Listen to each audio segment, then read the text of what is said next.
कोई ये कहे कि भाई एक श्वास इसे और देते तो मैं इतने इसकी कीमत लगा दूं, तब वो श्वास मिलता नहीं और हम इसे फ्री में दे रहे हैं।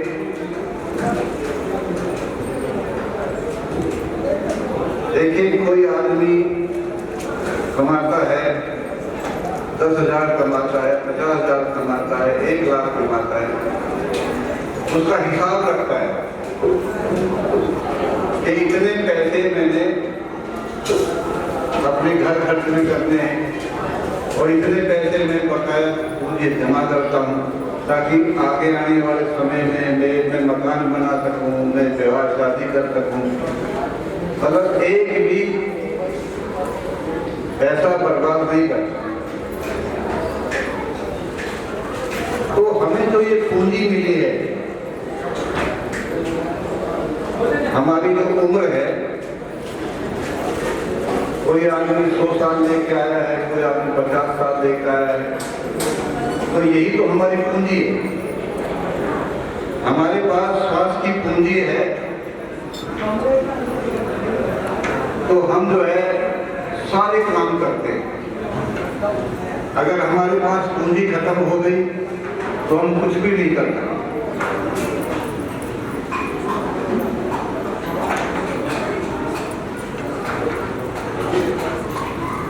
तो साहब कहते हैं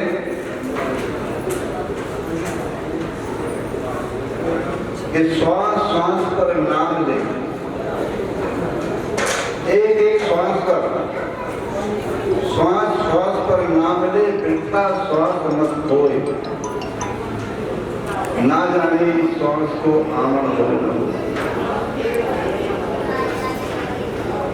अब हम सवेरे जब उठते हैं ना, चारपाई से जब उठते हैं तो हमें कोई याद नहीं आता। क्या याद आता है? किसी को चाय याद आती है, किसी को बीड़ी याद आती है, किसी को घूमना फिरना याद आता है, किसी को बाल बच्चे याद आते हैं, किसी को नौकरी याद आती है कि मुझे ड्यूटी जाना है। उठते ही पहले वो अपनी तैयारी कर ले जाता है,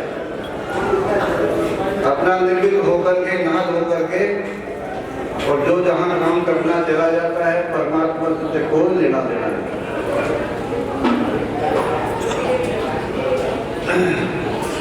और हमने अपने जीवन की पूंजी खो दी। किसी की उम्र जो है, यहाँ आए हुए हैं, किसी की 30 साल है, किसी की 50 साल है, किसी की 60 प्लस, तो तकरीबन सभी। तो सबने अपनी पूंजी खो दी। क्या पाया?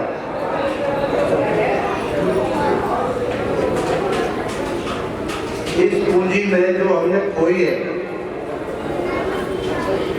हम इसे थोड़ा नहीं कहते। हम कहते हैं जी हमने तो जो है ना अपनी बहुत कमाया। बहुत से आदमी कहते हैं, अरे अपने बच्चों से कहते तुमने क्या किया? देखो हमने मकान बना दिया, हमने प्लॉट खरीद लिया, हमने विवाह शादी कर दी। तो अपने लिए तुमने क्या किया? जो तुम्हारे काम आएगी वो क्या है? सारी पर शब्द जाते और बात कुछ काम नया में रमता से लागे, क्या सोए गफलत के मारे, जाग जाग नर जागे।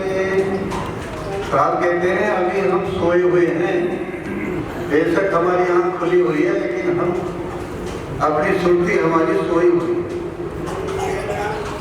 इस तन सराय में जीव मुसाफिर करता फिर दिमागे, रैन बसेरा कर ले डेरा, उठे सवेरा जागे। जैसे पक्षी जो होता है वो एक रात के लिए किसी पेड़ पर बैठता है और फिर वो सवेरे होते ही उड़ जाता है, फिर उस पेड़ पर नहीं आता, पता नहीं कौन से पेड़ बैठ जाता है। ऐसे ही हमारे लिए भी ये एक जीवन चाहे कितने ही उम्र का हो, एक रात का है।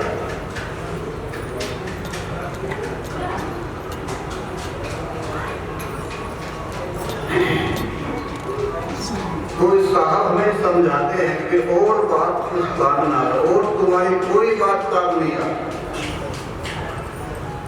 वहां तुमसे कौन पूछेगा कहां जाओगे तुम। देखिए दो प्रकार के होते हैं।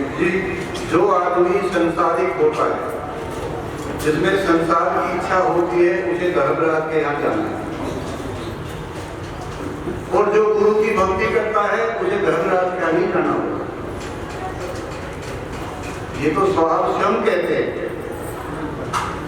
हंसा मत डर को कान से करो मेरी पति, अमर लोक पहुंचाए हूं। तुम्हें कुछ करने की जरूरत नहीं, बस इतना ही करना है, तुम्हें उन्हें याद करना,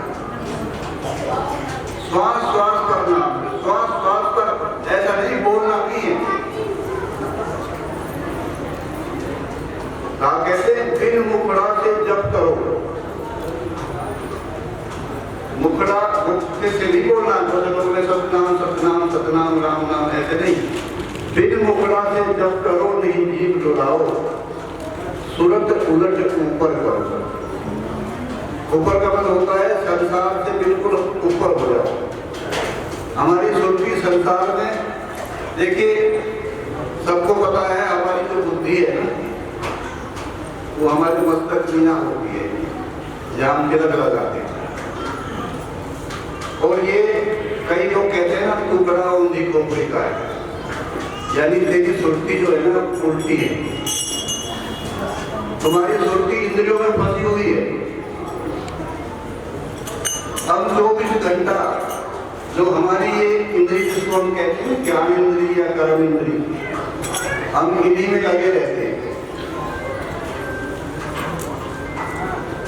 तो इन इंद्रियों से जब तक हम अलग नहीं, ऊपर नहीं हो जाएंगे,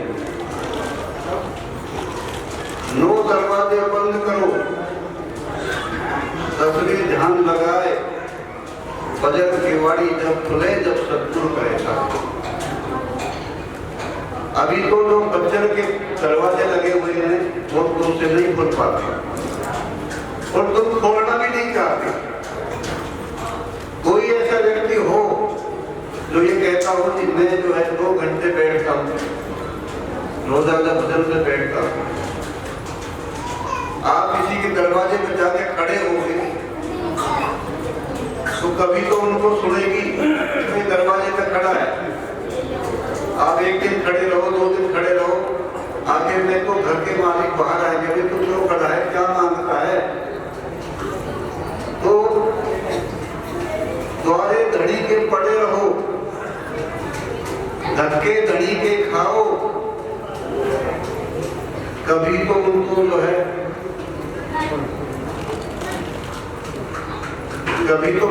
ऊपर पड़ेगी आवाज हमारी, लेकिन हमको जो है ना दरवाजे पे नहीं आते।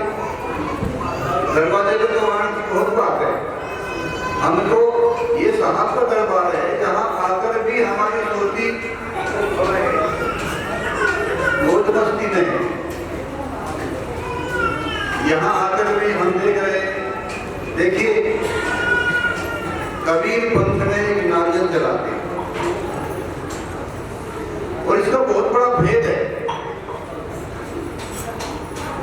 ये जो नारियल है इसका बहुत बड़ा भेद है।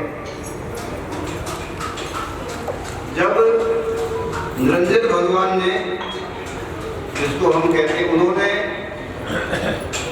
सब जीवों को बांध दिया, बंधनों में बांध दिया, तो सत्पुरुष सोचने लगे कि इसको बंधनों से निकाले कैसे। ये तो ज्यादा सिखा के सारे, ये जो हमारी इंद्रियां है ना, ये लालची बहुत है। आंख जो है हमारी, ये रूप को देखती है, कोई सुंदर चीज होगी ना, देख बड़ी सुंदर चीज है, इसका रूप से जो है ये बड़ा मोह है। ये हमारे कान है ना, ये अच्छी आवाज सुनते हैं, अच्छी आवाज की बड़ी अच्छी आवाज इसकी, तो कोयल जैसी आवाज। तो सबसे ज्यादा तो हमें ये लालच मारता है, हमारी इंद्रियां हमें ठग रही है। हमारे बरनौर जी गाय करते तुम तो 5 ठगों ने ठग ली। तो ये 5 ठग है, इनसे हम ठगे जाते। जब तक हम इनसे ऊपर नहीं जाएंगे। साथ कहते बिन मुखड़ा से जब करो नी जीव दुलाओ, सूरज उलट ऊपर करो नैनन दर्शाओ। त्रिवेणी के घाट पर हंसा नहाओ, गंगा जमुना को आप खूब नहाते, इलाहाबाद में चले जाते, प्रयागराज, लेकिन कभी अपने प्रयागराज में नहीं जाते। आपने अपना कभी त्रिवेणी देखिए?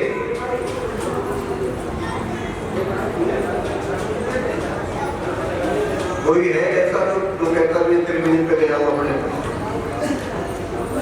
अपनी त्रिवेणी नहीं देखी हो, प्रयागराज तो गए होंगे।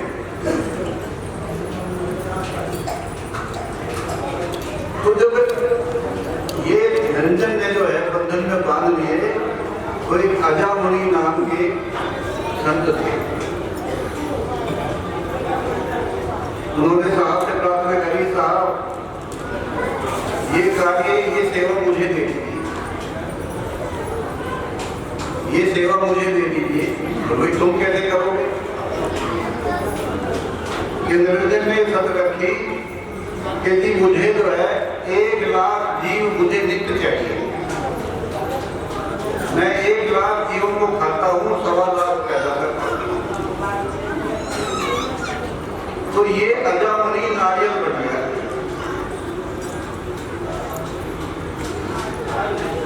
नारियल बनाए और अब देख लो इस नारियल को आप कहते हैं, आप पढ़ना अमरमूल में, अमरमूल साहब की पुस्तक है, उसमें आप पढ़ना। अगर 1 नारियल चलाते हैं तो 1.25 लाख दोष हमारे खत्म हो जाते हैं। ऐसे नहीं चलाते हम नारियल।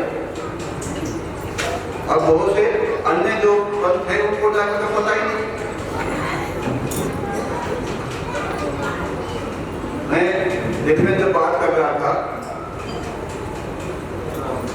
तो मुझे थोड़ी सी याद आ गई।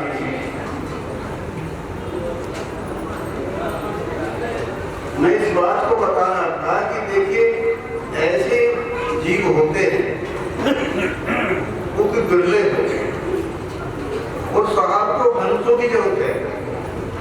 साहब कहते हैं इस भवजल में बहु काल है, कोई कोई हंस हमार।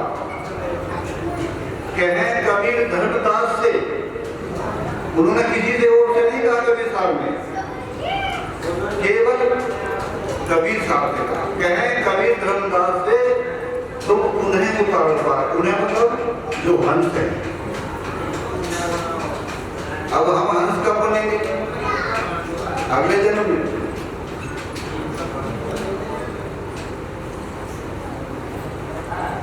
तो साहब शब्दों के माध्यम से हम सुनते तो हंसा भाई हंस मिले सुख होई, अरे यहाँ तो पाती है फूलों की कदर न जाने कोई। हंसा भाई हंस मिले सुख होई, जो हंसा तो प्यास छीन की धूप छीन ना होई। या तो कूप नीर, या तो नीर सकल ममता का, हंसिता जैसे चोई। हंसा भाई हंस मिले सुख होई। आप देखिए, आप एक बस में सफर करते हैं और आपस में आप गुरु भाई मिल जाते हैं, कबीर पंथी मिल जाते हैं, तो कितना आनंद होता है। अरे भाई तू भी कभी पढ़ती है? अच्छा बता तेरे पास करती है? हाँ जी यही। अच्छा कहीं नकली तो नहीं है? क्योंकि हाँ नकली बहुत होते हैं। जैसे नकली नोट है ना, लोग वैसा ही छाप देते हैं नकली जैसा असली होता है। और बहुत सौ को तो पहचान नहीं होती है असली है नकली। अब 500 के नोट बहुत नकली है लेकिन पहचान नहीं है। तो हम जो है बिना पहचान के नकली नोट हमें मिल जाता है और हम बैंक में जाते हैं पकड़े हम जाते हैं। तो हमें जो है नकली नाम मिल जाता है, हम नकली गुरु मिल जाते हैं। कबीर साहब ने केवल गुरु किसी देहधारी को नहीं बनाया। साहब ने कहा नरदेही से पंथ चले नहीं भाई, कि नरदेही से ये पंथ नहीं चलता, तासे अपनों अंश पढ़ाई। धर्मदास जी बोले जी आप जो है अपना अंश कैसे पढ़ाओगे, भेजोगे? पढ़ाना तो भेजना, अपना अंश कैसे भेजोगे? क्योंकि धर्मदास जी की आयु तो उस समय जब कबीर साहब मिले थे जब 75 साल की आयु थी और माता की भी 75 साल की थी। तो हम ये सोचते हैं, बहुत से लोग सोचते हैं कबीर साहब ने कैसे अंश भेजेंगे, हमारी तो जो है इंद्रियां स्थिर हो गई है। क्योंकि 50 साल के बाद बच्चा ही नहीं होता, 60 साल के बाद, और 75 साल के बाद तो होता ही नहीं। और वो तो साहब है, उन्होंने तो पृथ्वी बना दी, उन्होंने आसमान बना दिया, उन्होंने चांद सूरज तारे बना दिए। क्या एक बच्चा नहीं बना सकते? जिसे लोग ये बहुत से लोग सोचते हैं, जो ज्यादा पढ़े लिखे होते हैं वो सोचते हैं नहीं ऐसा तो होता ही नहीं। अगर ऐसा नहीं होता तो कबीर साहब कहां से आए? वो कबीर साहब को भी पत्थर से लगा देते। वो कहेंगे कबीर साहब तो एक ब्राह्मणी थी, पता नहीं विधवा थी, उसको गर्भ रह गया, वो बाहर गिर गई। मतलब इतनी अज्ञानता की बातें करते हैं कि लज्जा भी नहीं आती उनको कहते हुए, उन्होंने कुछ देखा भी नहीं।